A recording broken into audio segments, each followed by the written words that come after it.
Welcome to the Somewhat Frank podcast, hosted by me, Frank Gruber, and joined by my friends and colleagues, Jen Consalvo and John Guidos. This podcast explores the latest trends and advancements in technology and business, including emerging startups and how they shape today while looking forward towards the future. We also enjoy testing new gadgets and products and sharing our findings too, along with our favorite pop culture picks like music, books, and what we're streaming. This podcast is produced in collaboration with our company, Established. Ready to dive in? Time to be somewhat frank. Welcome back to Somewhat Frank Podcast. I'm your host, Frank Gruber. Today I'm joined by Johnny Goodtimes Guidos, Simon Kahan. Is that right? Genghis Khan. Oh, like Genghis Khan. Got it.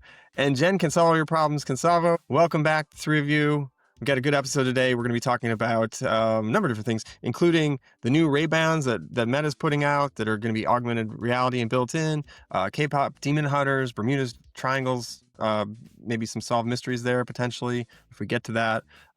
Also just a big Apple announcement too. So a lot to get through. Excited to be here with you all. Welcome. We'll do the round the horn real quick.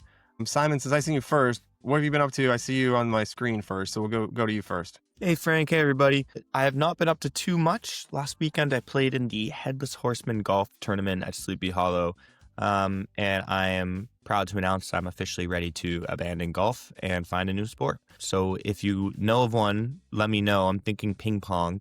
I have glasses. My name's Simon, so I think ping pong's right up my alley. So yeah, that's about it. That's what I've been up to. I love it. You jumping into ping pong. Have you thought about pickleball? Thought about pickleball.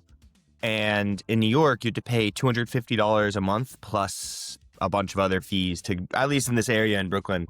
I'm looking for something cheap, like maybe if there was some sort of like badminton sport I can get into. I've thought about pickleball. That's definitely been thought about. Yeah, I really like it. All right, down the row here, we got Jen. What's up? What's going on with you? Oh, well, as some of you may know, a few months ago, we lost our oldest fur baby, Wolfgang. It was very sad. We had him for, 13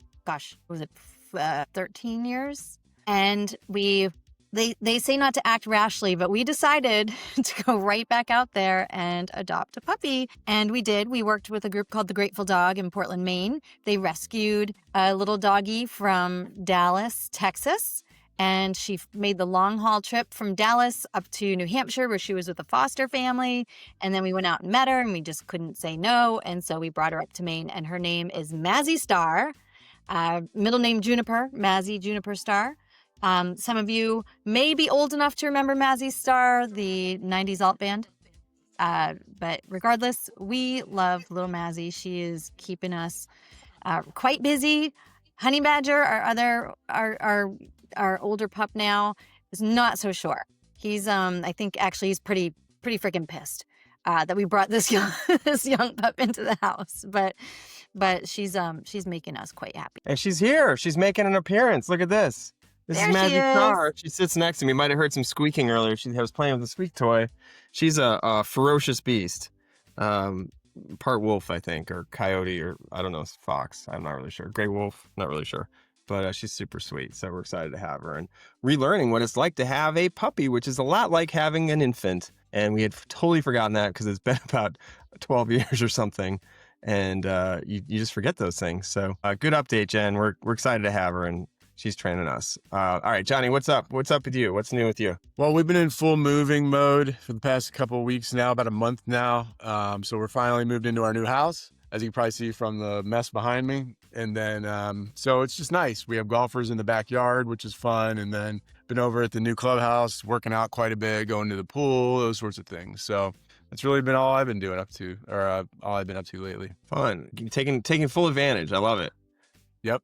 It's not fall until it's fall, and it's not winter until it's winter. So I love that. Okay. So when does the pool close? They have an outdoor, right? They actually just closed yesterday. Oh, sad day. Always a sad day. Yeah, but there's a nice indoor pool, though, that I've been going to. And also, I heard you've been just ripping up, like getting ripped, basically, at that gym. Yeah, pretty much. Yeah, I've been at the gym basically every day, trying to get back into it, trying to get into my fighting weight. Nice. Love it. Well, that's good. It sounds really good. It sounds really good.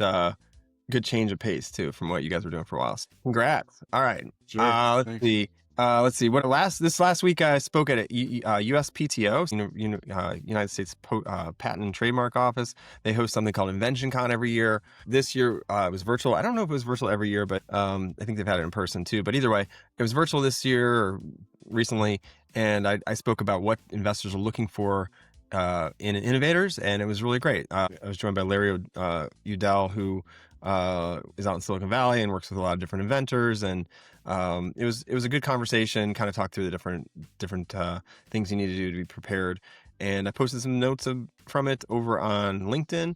If you're interested, you can check it out on my LinkedIn page. And yeah, thank you to USPTO for including me. Looking forward to future endeavors like that. All right, and also. We're going to jump right in. Is there anybody else wanted to add anything, or we can jump right in? Okay, we're going to jump right in. I'll start with a story that just broke like yesterday, the day before. Now, you guys know, like I wear these Meta glasses, Ray-Bans. They look a little creepy when they're transition lenses, so they're a little creepy when you're like wearing them inside or whatever. But outside, they turn into and they just talked to me. They turn into your regular shades, and they do block sun. But they've just rolled out a new pair that's even better. They're unveiling 3 actually new sunglass models at their event Connect 2025. This is Mark Zuckerberg. When I say they, he was announced these glasses. And the first one's Meta Ray-Ban display, which has basically got this built in. So if you're looking at the glass, it's going to actually have a display inside the glass that you see while you're see through, almost like if you've driven in a car that has like the on dash kind of display, you can actually see how fast you're going, and they do directions and things like that. But what's interesting is they also, it's in the right lens, but it's also, they have a hands-free display now that's allowing you to create they've got this wristband that you're going to wear, and you can use like this gesture control. So using like your thumb to kind of scroll and think of, figure out what you're navigating through on the lens. So sounds a little distracting. My right side of my head might just be always like cocked to the side as I'm trying to think or look or whatever. But it's interesting. I'd love to test it out when it comes out. Oakley's going to do a new pair as well. They've been kind of going more rugged with their stuff, like more athletic, I guess you could say. They're waterproof. They are building it into fitness apps and things like that for training, which kind of is on brand, I think, with Oakley, with their Meta Vanguard. And then they've got improvements to the Meta shades that I have now. I think there's a Gen 2 coming out, which has improved cameras and longer battery life and stuff like that. So anyway, the rollout's going to be coming here soon with September 30th. I think you can get the displays, and they're going to be about $7.99 shipped in the US. And with the Vanguards at $4.99, released on October 29th. And then the second gen of the Ray-Ban Metas are available immediately in certain markets. Exciting stuff. I know, John, you've had a couple different pairs of these as well. Love to get your take on these. I'm definitely interested in testing it out. I'm not sure if I'm all in, but it could be a big game changer. It's like Apple went towards this like big headset to do kind of similar stuff, almost over the top kind of stuff. And now we're kind of slimming it down to things that people might be able to use in real time. Yeah, I love the Ray-Ban Metas, the View specifically. I've had Gen 1 and Gen 2, and so I'm excited to see how they continue to iterate.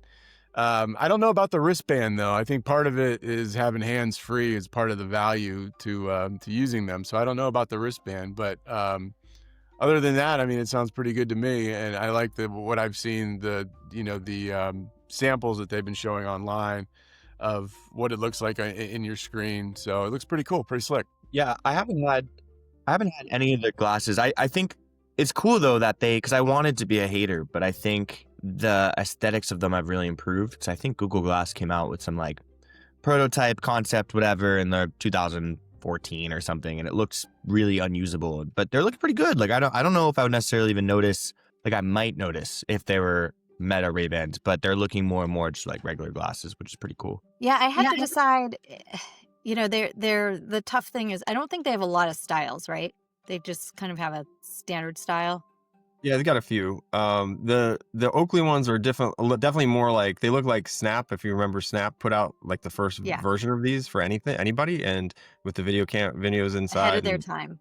Way ahead of time, yeah. And that's what they look like. That was like 10 years ago. So the Oakley ones kind of look like that.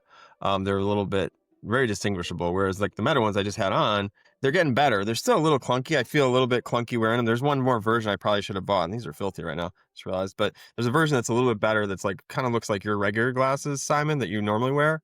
That's a little bit better, more Like pleasing. these bad boys? Yeah, like they look a little bit more like that. There's a little different shape, but the thing that's tough with this one is they're very boxy and big, and I think the new ones they're bringing out are similarly set up. And I've even seen some people on the internet are already like, dogging them, saying like, oh, they're creeper glasses or whatever. Because I definitely feel that way when I'm wearing them inside or whatever, and I've got the regular lenses in because they're big and they don't feel like you should be wearing them inside. They feel a little weird. Well, and as someone who lives with somebody who wears the glasses a lot, I will say there is sort of this thing that it's like, yeah, it's not a phone. That's nice. But it is becoming, with the visual display and stuff, it still feels like I am speaking to somebody who's distracted, who is recording. Maybe they even look at me like, stop talking because I'm recording. And it's like this, it's just persistent. It's always there. And I can see that, again, like it's just been creeping up in our society, right? This whole notion of like always on, always connected.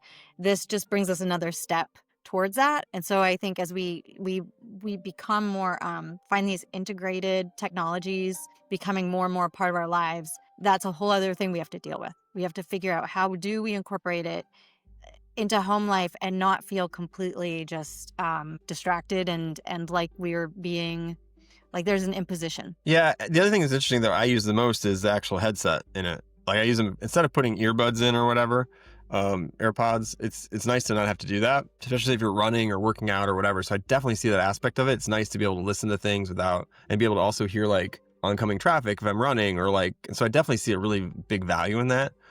So I assume that's one that they're tapping into with the Oakley, pair or whatever. And it's the same as true though with all of them, because they do have that ability to like listen to music or podcasts or books or whatever while you're doing it. I wear them while I'm out doing yard work and no one knows that I'm listening to something and they come over and try to talk to me. I'm like, yeah, like listen to music or some other thing. So yeah, you got to be careful there. But I think that's the distracting part is like someone tries to talk to you, you can't hear them because you've got somebody talking to you in your ear, and they don't realize it because they can't hear it. So it's tricky. Have you seen the trend recently of people going back to wired earbuds? No. It's like the cool thing to do now. It's a regression. People are getting like and the cost, I mean, they're not expensive, but like. So like the ones hanging down that you gotta like deal with in the gym that get caught in the bars of your treadmill. It's purely like rose-colored glasses. Like no one actually likes them. It's just like a cool thing now, I think, to do. I've not seen that, but I definitely I do use it on the airplane and stuff like that. If they give it to me, I don't want to drain my battery on my other devices, so I use the regular headphones that work just as well or whatever, and try to do that. But I hear you on the privacy trade-off, and I also hear you on like, I mean, we didn't even talk about the price is $7.99. Like that's double what they normally are, right? Almost. So it's a bigger price to pay for that. So you better really like them. So we'll see what happens. It's coming out soon. I'm curious. I'd love to test them out for sure. Wish there was like a trial, pay-as-you-go kind of model. But anyway, all right, let's move along. Who's next? Who wants to jump in here next? How about Jen? Do you want to jump in?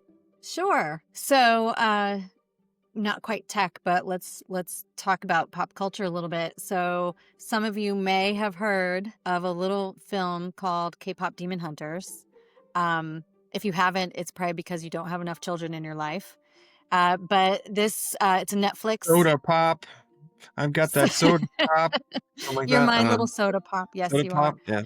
Yeah. So this is actually the most, it's Netflix most watched original film of all time. As of August, it was over 230 million views. I'm sure it's gone up much higher by now. Fun fact, Sony actually sold the film to Netflix rather than risk losing money on the theatrical release. So sad.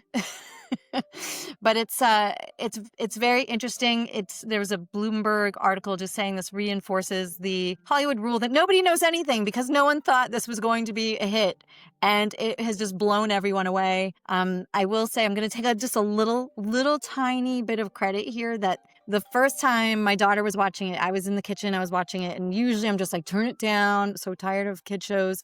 And I actually turned it up because immediately I recognized the music was good, the story was interesting. They had me at the main character. Her name was Rumi. I was like, oh, okay, someone's put some thought into this. It was actually a really good story. So anyway, very interesting story out in the zeitgeist right now because There's a lot of demand, and they were really caught by surprise. Normally, by now, the shelves out there of every store be filled with all the commercialization products, right? So all the dolls and the toys and the nothing was out there. Like my daughter wanted to go as one of the characters for Halloween. We couldn't even find nothing is out there. So you're starting to see it drip out, and I think there's a lot of strategy happening now for the future. There's going to be more films, I think, particularly across Asia. Again, this is K-pop. This is a Korean film about Korean pop stars, but it's such a viral hit. So everyone should have it on the radar. Korea's really balling out with like cultural exports, aren't they? Yeah. I mean, put it this way, my daughter, she's probably watched it 100 times. One of the first things she said to me was, "Mom, can we go out and get ramen noodles?" And I was like, "What? You want ramen? Where'd you learn about ramen?" She's like, "Duh, like K-pop." So we went and found, traditional ramen restaurant and sat down. I mean, it's yes, Simon. It's like the skincare, the food, the music. Yes, it is. The movies, Parasite. The movies, yeah. So and the music is unbelievable. Like I'm hearing it on the radio now. Like it's really a phenomenon. It's unbelievable. And then go on YouTube and you can see all the different, all the spin-offs, all the fans. This is really fan-led. So if you go on YouTube and look for anything around K-pop Demon Hunters, the number of people who are singing the songs, who are creating videos, all the fan fiction around it, there's so much out there. This is already like its own cottage industry. It's really something. That's really cool. I always thought K-pop music was like the equivalent of eating like a pixie stick. Do you guys remember pixie sticks? Like those. Loved the pixie sticks. It's just immediate payoff, and it's like it's very like in your face and like super poppy and like yeah. And I don't mean that in a bad way. Like it's great. Like it's just immediate. And literally one of their songs is called Soda Pop. And there we go. It is such a bubble gum soda pop song and there was all this debate about, was it written by AI? Which I think they squashed that. But yeah, you're right, Simon. But this, I will say, there's some. The soundtrack is actually very good. I think it has more legs than most people would expect. It's meatier. I mean, it's all over the radio now. So if you didn't know the songs were from the film, I mean, you probably would never know. Yeah, one of them's called Golden, right? The other one's called Golden, and that's like got like 3 or 4 people in it, and it sounds like your classic poppy. I mean, it's probably one of the songs of the summer that you didn't know you heard, but it's been played a lot. Yeah. And they're what? They're going to town on some demons throughout the movie. Oh yeah. So it's about, well, it's your traditional good versus evil film, Simon. So no spoilers. No spoilers.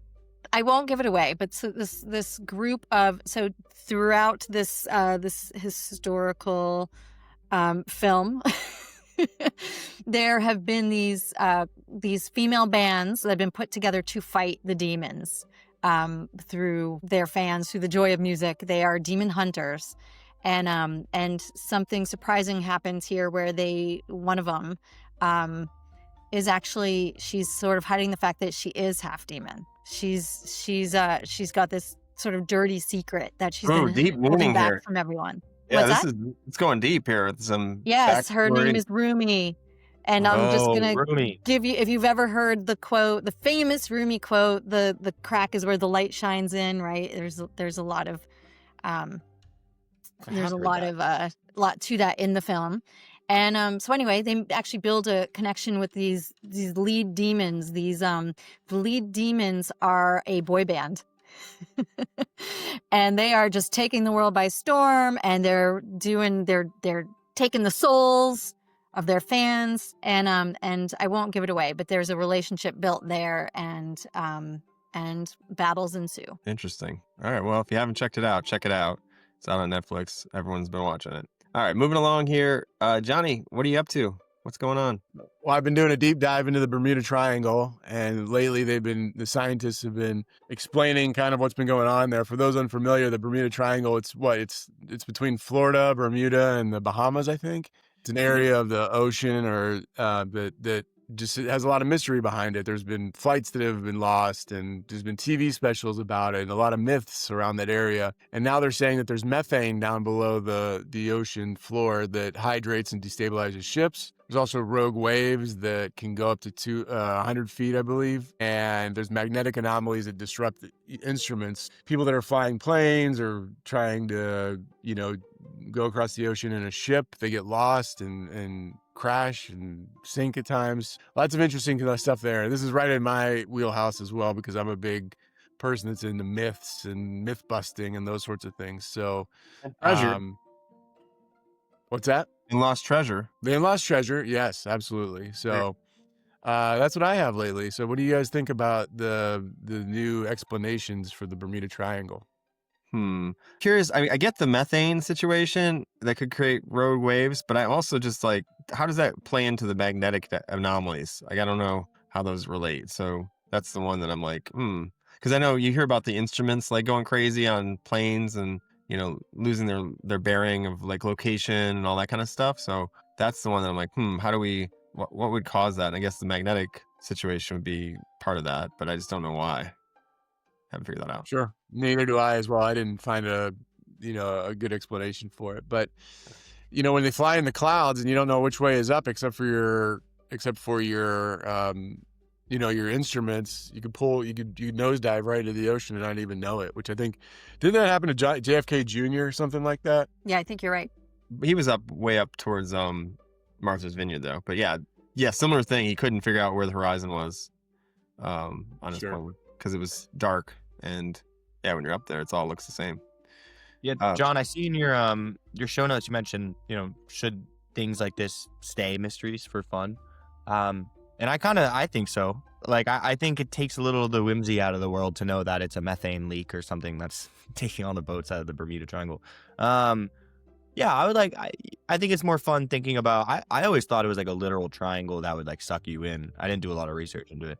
But now I see that's naive. But I think it should stay a mystery. I like mysteries. Same. I like them as well. But it's good to know. I mean, there's still a lot of mysteries involved. Still a lot of mystery involved with it. This is just a step in the. I think it solves some of the mysteries, but not all of them. Is Amelia Earhart down there in the triangle? I think she's over in the South Pacific. So no, unfortunately not. Oh, okay. I also heard she's in Argentina, but she would be like 90 at this point. So. Right. So, John, when I was a kid, my dad was in the Merchant Marines. And at one point his ship was going through the Bermuda Triangle area.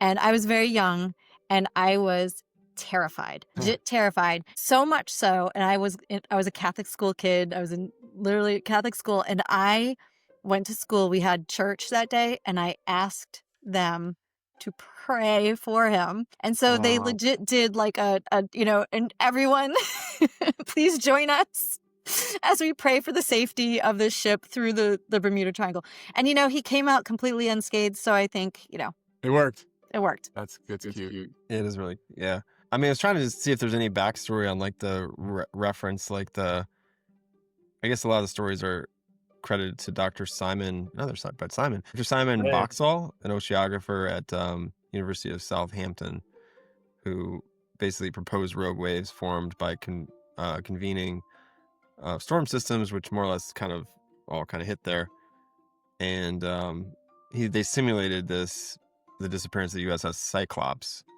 under rogue wave conditions, and they modeled it all out. And I guess that's where that is been pulled from. So that's interesting. So there's some science behind it too. So it's not just myth. We think that this is what happens. Really, there's not a myth. Like the fact that planes don't actually, like shipping vessels and commercial flights do not avoid the area. So apparently the story has grown a little bit bigger than actual facts. Simon, what you got going on? What's your story today? Yeah, absolutely. So my story is a lot less fun than all y'all's. I chose like an AI story. But you may have been noticing that this month there seems to have been a lull sort of in like major breakthroughs, or at least announced in the news. So I found one. Google's DeepMind Gemini 2.5 model. They recently won a gold level result at an international programming competition held in Azerbaijan, which is a fun sounding country. And so it's reportedly the first AI to do so. And the importance about this is that it solved like a complex real world problem, in quotes. So this problem has previously eluded human programmers. It was deciding how to efficiently route a liquid through a network of ducts in reservoirs. So not something you and I might do every day. But basically, Gemini 2.5 ranked second overall out of 139 of the world's best college-level coders. It failed 2 of the 12 tasks it was given, but they claimed it was a historic moment towards AGI because it was a very abstract reasoning type of problem, something that's eluded AI models before. One thing to note is that, claiming it's a historic breakthrough came directly from Google's DeepMind company itself, which sort of, the reason I brought up the fact that there was a lull in AI development is because I found it was a little strange that they announced it as a historic breakthrough as like their press office. And this was the same day, I believe, that Meta came out with their Ray-Ban. So some people kind of view it as a marketing ploy or sort of some sort of promotional material for Google's DeepMind program itself. But in general, it's to them considered a major breakthrough in abstract level problem solving, something we need to figure out to achieve AGI. And that's the story I chose. It is a little fishy, right? Because I think I looked it up and I couldn't find it anywhere else but their own release. So it's a little bit of them telling their story about what they're doing with their stuff. But I mean, it is interesting still, nonetheless. So they're getting smarter. AI is getting smarter. Anybody else have any thoughts? Frank, do you have any ideas how to efficiently press liquid through a neural duct? No. You have nothing to go on there? Nothing, no. But it does make me want to talk about what we've been watching. Good transition. Yeah, so what have we been watching? Only Murders in the Building's back, season 5. Johnny, I know you've been watching it. Jen, you've been watching it. I've been watching it. Simon, do you watch that one? Is that a Knives Out situation? No, it's kind of like a comedy mystery with Martin Short, Selena Gomez, and Steve Martin. Oh no, I have heard about that. I did have a crush on Selena Gomez as a kid, so might watch. Yeah, you should check She's it out. looking good this season. Wizards of Waverly Place. That might be for our younger viewers here, but that's a great show. Oh, okay. Yeah, no, it's interesting that, so the premise is that every season there's a new murder in the building that they live in, the Arconia, and they try to solve it. And they're podcasting about it because they have a podcast called Only Murders in the Building. So they're fellow podcasters, and it's an interesting way of putting it out there. And I think it's funny too. And obviously, there's a mystery to it too. So it keeps you on your toes. They did drop like three episodes to begin with too, instead of like one at a time. So that's kind of interesting. All right. Also, let's see. There's been a lot of stuff watching. The Bear. I've been catching up on The Bear season 4, which is that drama about basically a cook chef restaurant in Chicago. Worth watching if you like. I always like it because it's like a little bit nostalgia for me because it's like Chicago and they show like different parts of it, and I like Chicago. That's really my Chicago fix. All right. Anybody watched the Emmys last weekend, whenever that was? No, No, but I a heard little bit of it. Yeah. The show Adolescence won a bunch, right? Adolescence won. The studio on Apple TV crushed it. So Seth Rogen's show, they got a record 13 Emmys, and including Outstanding Comedy, which is interesting, great. I mean, we all talked about it before on the podcast. It's a pretty funny show, and also like has a really good like clip to it and soundtrack. Like it's kind of always got this like movement to it, if that makes sense. Anybody else want to add anything? It's a great pace.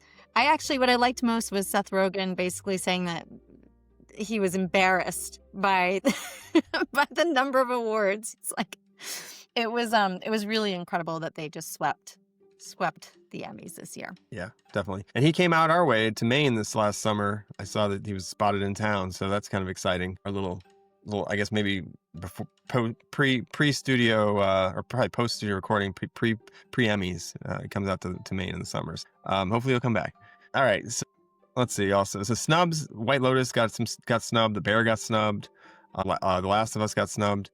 And one surprise I think for people was this Owen Cooper. He's the youngest Emmy winner ever, 15, for the TV show Adolescence, which I have not watched yet. I guess it's it won outstanding limited series, so we'll have to check that one out. All right. Also, lots to watch lately. Apple had a big event recently. Anybody getting a big orange iPhone? Did you get one yet? Gonna get the orange iPhone? Was that like the $13,000 one? It's on. Well, I don't know. Yeah, I guess it's a little more pricey. We're on number 17 already, and we got the 17, 17 Pro, 17 Pro Max, and the iPhone Air, which is the ultra thin, like 5.6 millimeter thin. I'm afraid I'm going to break the thing if I drop it or sit on it situation, which isn't so. I bet you somebody puts it in their pocket and it like bends. I bet that's going to happen with that one because metal's metal, right? So, yeah. So anyway, interesting. I'm probably going to have to upgrade at some point. But the interesting thing about that, when we talk about AI a lot, the Apple put out their AirPod Pro 3s, which have an interesting new feature using AI for noise cancellation, but also live translation, which is really cool. If they have a great demo out there of it in, at the event, they showed it, and actually you go to a restaurant, you can't speak the language. It literally, tells you what they're saying. But then if two people are wearing them, it even kind of tells you what they're saying and what to say. So it's really cutting that language barrier for sure. All right. Anybody else want to add anything there, or are we good? What we've been moving along, what we've been testing, we've been testing lots of things. Right now, we're testing a new podcast platform.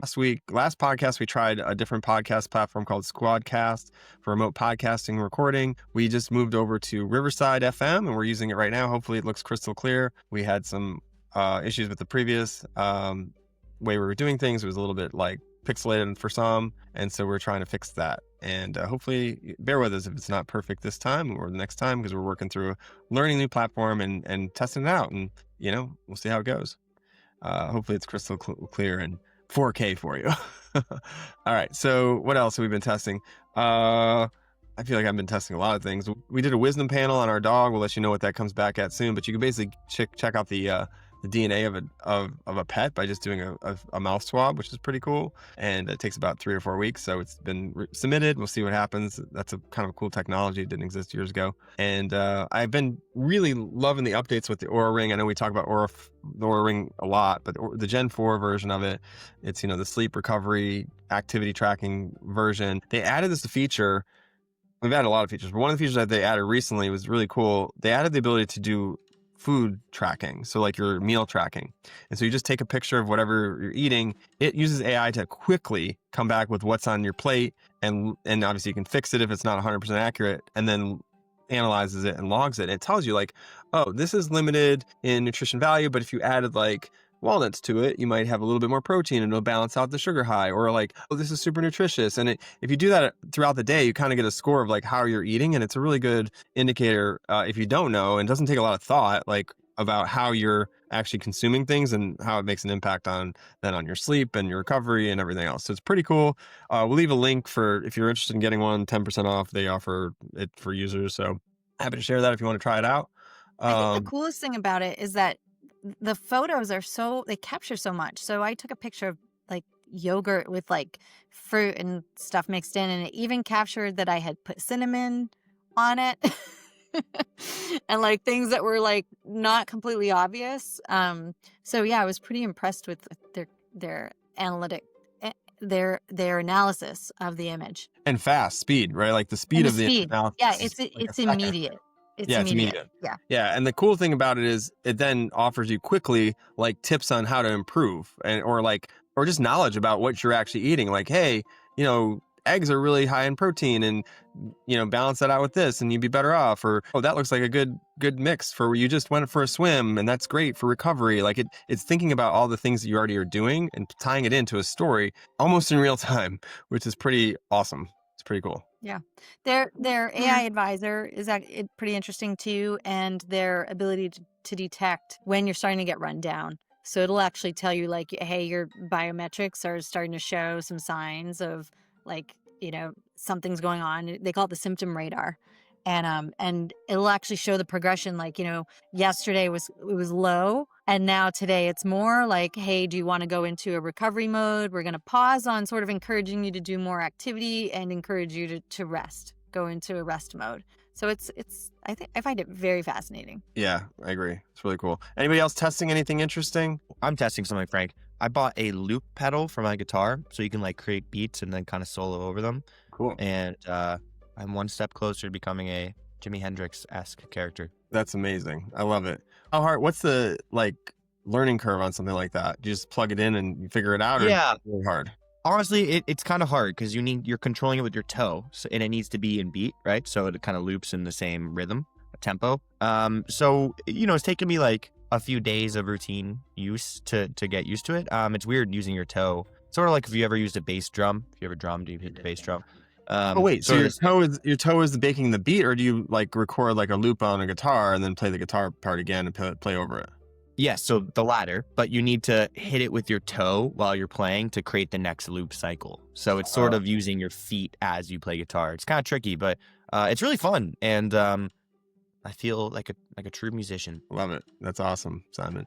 Can't wait to hear some of those looped versions. All right, cool. Well, we'll have to check that out. I actually have one of those as well. I've not figured out. That's the reason I asked about the uptake on it. Is like I haven't figured it out yet. It's like I haven't taken it out of the box, so I guess that's the first step. Yeah, just gotta get started. Yeah, exactly. All right, just like anything, get started, get going. All right. For those that are interested in reaching out, reach out to us at somewhatfrank@est.us. We always love hearing from you. If you have interesting stories or random news or gadgets you're working on that are really cool that you think we'd like to test out, please send a note to us that way, and we'll check it out. And as always, have a great day. Stay out there, stay curious, and always stay somewhat frank. Thanks for listening to the Somewhat Frank podcast. If you haven't already done so, please subscribe and leave us a review. We love the feedback and are grateful to have you as a listener. Have a great day.